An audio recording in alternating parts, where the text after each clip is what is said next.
आपने तमाम लोगों को बात करते हुए सुना होगा साइकोलॉजी पे, लेकिन डार्क साइकोलॉजी के बारे में कोई नहीं बताता, डार्क पॉलिटिक्स के बारे में कोई नहीं बताता। और असल में ये डार्क साइकोलॉजी होती है जिसकी वजह से कोई हमें मैनिपुलेट कर पाता है। आपके साथ ऐसा जरूर हुआ होगा कि कोई आपकी जिंदगी में आता है और सबसे पहले आपको अच्छा फील करवाता है, उसके बाद वो आपको अपने इशारों पे नचाना शुरू कर देता है। आप समझ ही नहीं पाते कि आखिर मैंने क्या गलत कर दिया, आखिर इसमें ऐसी कौन सी ताकत है जो कि मुझ में नहीं है। अगर वो सेम ताकत मैं आपको दे दूं तो, अगर मैं आपको लोगों को मैनिपुलेट करना सिखा दूं तो, अगर आपको मैनिपुलेट करना आता होगा तो आप मैनिपुलेट होने से बच भी सकते हो। किसी को मैनिपुलेट करना गलत है, लेकिन अपना बचाव करना ये तो जन्मसिद्ध अधिकार है। तो आइए समझते हैं 5 ऐसी डार्क साइकोलॉजी जिसके बाद आप सच में एक बहुत अच्छे मैनिपुलेटर बन जाओगे, बस उसका यूज अच्छे वे में करना। 5वीं साइकोलॉजी है, यानी कि कहना चाहिए डार्क साइकोलॉजी है, और वो है gas lighting effect. Gas lighting effect इस तरीके से यूज किया जाता है जहां पर आप सामने वाले को मैनिपुलेट करते हो और इस तरीके से मैनिपुलेट करते हो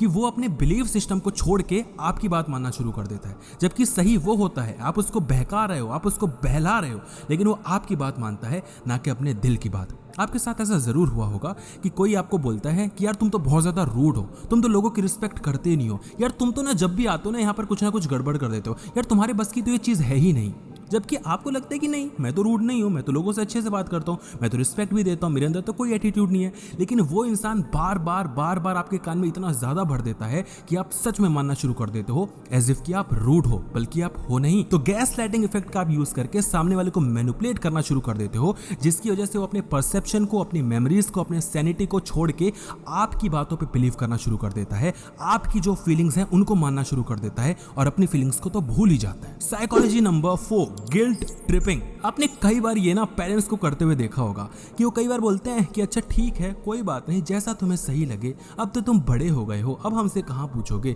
जो तुम्हें समझ में आए भैया कर लो, हमसे कहाँ, हमें क्या उम्मीद रही है तुमसे। अब ये सारी चीजें ना हमें लगता है इमोशनल ब्लैकमेल है। हाँ, हालांकि इमोशनल ब्लैकमेल है, लेकिन कहीं ज्यादा गिल्ट ट्रिपिंग भी होती है। गिल्ट ट्रिपिंग में हम क्या करते हैं, हम सामने वाले को ना गिल्ट फील करवाना शुरू कर देते हैं एज इफ कि उसने कोई गलत काम कर दिया। एक्चुअल में उसने कोई गलत काम नहीं किया, लेकिन वो जो भी कर रहा है ना उसकी वजह से हम ये दिखाते हैं कि हमें दुख पहुंच रहा है, जिसकी वजह से हम उसको ये दिखाना चाहते हैं कि क्योंकि मुझे दुख पहुंच रहा है, तेरे को इस पे प्रॉब्लम होनी चाहिए, तेरे को इस पे गिल्ट होना चाहिए। जैसे कि 2 पार्टनर है, ठीक, गर्लफ्रेंड कहती है कि देखो यार मेरे एग्जाम्स आने वाले हैं, मेरे को उसके लिए पढ़ाई करनी है, प्रिपरेशन करनी है, लेकिन लड़का बोलता है कि ठीक है कोई बात नहीं, एग्जाम ज्यादा इंपॉर्टेंट हो गए ना, कोई बात नहीं, ठीक है यार, ऐसा ही होता है, मेरे ना एक्स ने भी यही किया था, तुम भी यही कर रही हो, मुझे किसी से कोई उम्मीद है ही नहीं, मुझे कोई फर्क ही नहीं पड़ता अब तुमसे। जबकि भाई सही बात है कि उसके एग्जाम्स पास में आ रहे हैं, उसको प्रिपरेशन करनी जरूरी है, लेकिन बॉयफ्रेंड उसको इस तरीके से गिल्ट ट्रिपिंग करवा देगा ना कि सामने वाले को ये लगेगा कि यार शिट, ऐसा मैं क्यों कर रही हूँ, मैं अपने एग्जाम्स को क्यों प्रायोरिटी दे रही हूँ। इसकी वजह से क्या होता है कि वो सही काम करना छोड़ देते हैं और आपकी बात ज्यादा मानना शुरू करते हैं। इससे भी खतरनाक है डार्क साइकोलॉजी नंबर 3,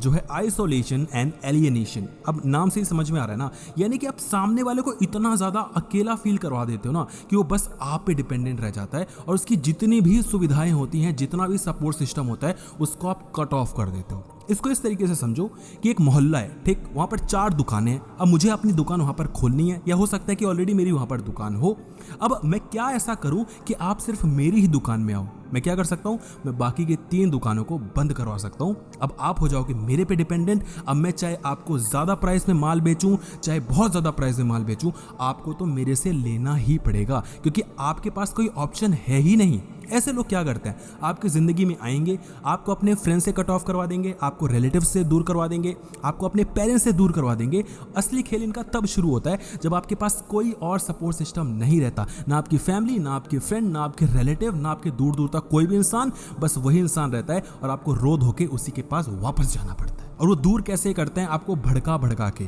कि वो दोस्त तेरे लिए सही नहीं है, तेरी मम्मी तेरे लिए सही नहीं है, तेरे पापा ऐसा कह रहे हैं, अरे तेरे पापा ऐसा कह कैसे सकते हैं, वो तेरा जो कजन है वो ऐसा कह रहा है, अरे तेरा कजन तो बहुत ज्यादा खराब है, ऐसा इंसान तो मैंने कभी देखा ही नहीं। कान भरना, भड़काना, इमोशनली उसको बिल्कुल ऐसा मैनिपुलेट कर देना कि सामने वाला अपना दिमाग लगा ही नहीं पा रहा, और उसके बाद लास्ट में अपना असली चेहरा दिखाते हैं और गेस व्हाट, आप कुछ कर भी नहीं पाते हो। इससे भी खतरनाक है dark psychology number 2, love bombing. और नाम से ही समझ में आ रहा है, लव यानी कि प्यार मोहब्बत और बॉम्बिंग यानी कि बरसात। मतलब कोई इंसान आपकी जिंदगी में आएगा, आपको प्यार ही प्यार दिखाएगा, आपकी बहुत अच्छी केयर करेगा, सुबह आपको गुड मॉर्निंग का टेक्स्ट करेगा, दिन भर पूछेगा कि आपका क्या हाल रहा, आप क्या कर रहे हो, क्यों कर रहे हो, आप यार मुझसे बात नहीं कर रहे, आप कैसे हो, आपसे बात नहीं करता हूँ, आपसे बात नहीं करती हूँ तो मेरा दिन नहीं जाता है। आप बोलते हो ओ माय गॉड क्या इंसान है, ऐसा इंसान मेरी जिंदगी में है, अरे मेरे को तो भगवान के जाके चरण स्पर्श कर लेने चाहिए, ऐसा इंसान मेरी जिंदगी में आ कैसे सकता है। और बाद में वो अपना असली चेहरा दिखाता है। वो इंसान जो आपको गुड मॉर्निंग टेक्स्ट किया करता था,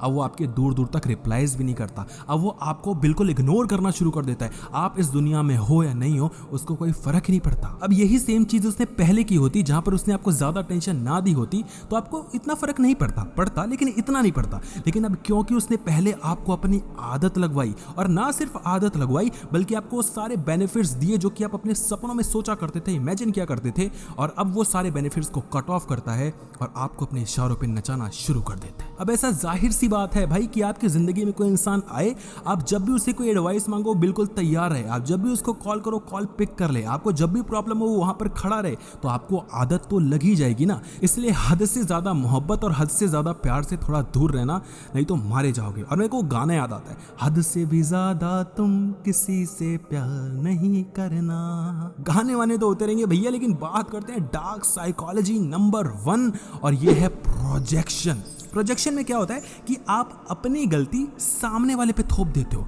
आप सामने वाले को ऐसा यकीन करवा देते हो कि आपकी कोई गलती नहीं है, सारी की सारी गलती तो उनकी है। इसको इस एग्जांपल से समझो कि आपका एक फ्रेंड है, ठीक, आप दोनों प्लान करते हो कि आप गोवा घूमने जाने वाले हो, लेकिन उसके एग्जाम्स आने वाले हैं या उसको कोई काम आ जाता है तो बोलता है कि यार मैं नहीं जा पाऊंगा, तू अकेले ही चला जा। अब आप क्या करते हो कि आपको लगता है कि भाई नहीं जाना होगा तो आप अकेले ही चले जाते हो, घूम के आ जाते हो। उसके बाद वो आपको कॉल करता है और वो बोलता है भाई अकेले ही गोवा घूमने चला गया। आप बोलते हो भाई तेरे को काम था ना, वो बोलता है काम तो मैंने अपना कर लिया था पहले ही, मैं तो फ्री था उस दिन, लेकिन तेरे को तो अकेले जाना था ना। अब आप बोलोगे यार मेरी क्या गलती है, मैंने तो तेरे से पूछा था, तेरे को बताना चाहिए था ना कि भाई मेरे को गोवा लेके चल, मैं फ्री हूँ, मुझे सपने थोड़ी आ रहे हैं। लेकिन सामने वाला इंसान बोलेगा कि तूने खुद क्यों नहीं पूछा मेरे से, तूने क्यों नहीं कॉल कर लिया, भाई तेरे को लेके जाना ही नहीं था, तू तो चाहता ही यही था कि मैं ना जाऊं, तेरे को तो चाहिए यही था, तेरे को भाई मतलब ही नहीं रखना मुझसे। अब आप सोचते हो कि यार मेरी क्या गलती है, तो यही होता है, सामने वाले की गलती होती है, सामने वाला झूठ बोल रहा होता है, लेकिन वो सारा का सारा आरोप आप पे लगा देता है, और इस हद तक लगा देता है कि आपको खुद को बिलीव होना शुरू हो जाता है कि मैंने ही गलती की होगी। तो 5 ऐसी डार्क साइकोलॉजी हैं